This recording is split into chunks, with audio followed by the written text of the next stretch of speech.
हर हर महादेव। और आज फिर मैं निकल गई हूँ जयंती स्टेडियम जाने के लिए। आज चौथा दिन है भंडारे का और ये हमारे मयंक सिंह राजपूत भैया राजनांदगांव से आए हैं सेवा देने के लिए।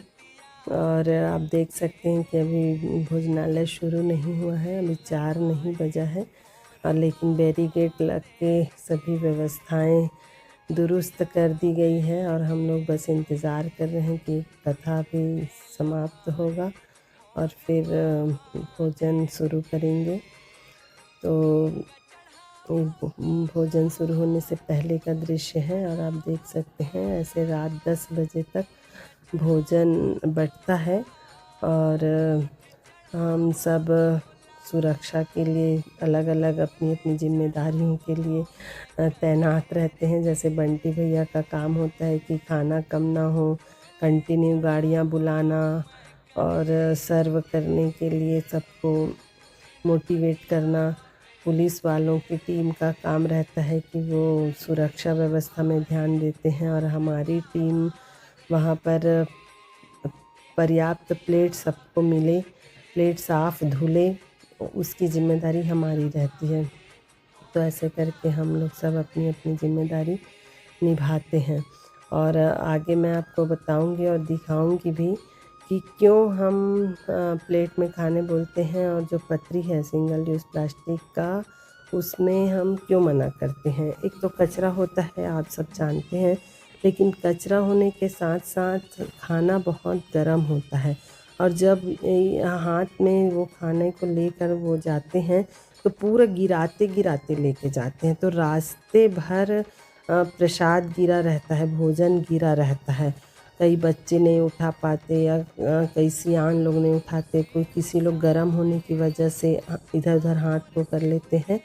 और कोई दीदी लेकर आई थी पत्री और उसी में जिद करने लगी कि इसी में दो करके और दिए उसको, तो वो ले जाते रास्ते में गिरा दी और गिराने के बाद उसको उठाई भी नहीं। अचानक मैं उधर गई भीड़ को नियंत्रित करने के लिए, तो मैं देखी कि वहाँ पे इतना सुंदर स्वादिष्ट प्रसाद गिरा हुआ है और लोग उसको पैर से ऐसे छलांग लगा के आगे बढ़ रहे हैं। तो बहुत सारी व्यवस्थाएं रहती है जो नज़र में देख के करना पड़ता है। और अगर आप पतरी में खिलाएंगे तो एक ही दिन में, बल्कि मैं तो कहूँगी कि इतना बड़ा भंडारा है तो 1 घंटे में ही भंडारे की स्थिति का अंदाज़ा आप लगा सकते हैं। देखिए ऐसे 10 बजे रात तक श्रद्धालुओं का लगातार भीड़ रहता है। और मैं बहुत धन्यवाद दूंगी जलाराम कैटर्स के संचालक बंटी भैया को, जिन्होंने ऐसा व्यवस्था करते हैं। देखिए कई माताएं अपनी थालियां लेकर आती, ये बता रही हैं कि आप अनाउंसमेंट सुनते हैं और थाली लेकर आए करके। ये देखिए यहाँ पर कैसे भोजन पड़ा है, अभी मैंने आपको बताया, उसको कोई नहीं उठाएगा।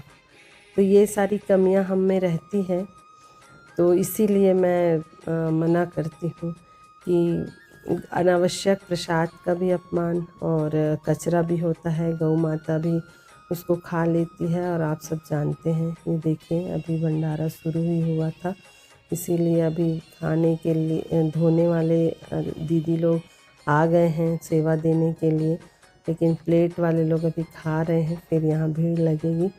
ऐसा सिस्टम 2-3 जगह लगाए रहते हैं ताकि सबको परेशानी ना हो। ये मयंक भाई हैं, राजनांदगांव से आए हैं, वैसे ही गरियाबंद से भी हमारे छवि लाल साहू जी आए हैं। ऐसे बहुत लोग आए हैं हमारी टीम के, जिन्होंने सिर्फ ये शिव महापुराण में कथा सुनने आते हैं और मेरी आवाज़ सुन के मुझसे भी जुड़ जाते हैं और सेवा देने लगते हैं कथा सुनने के बाद।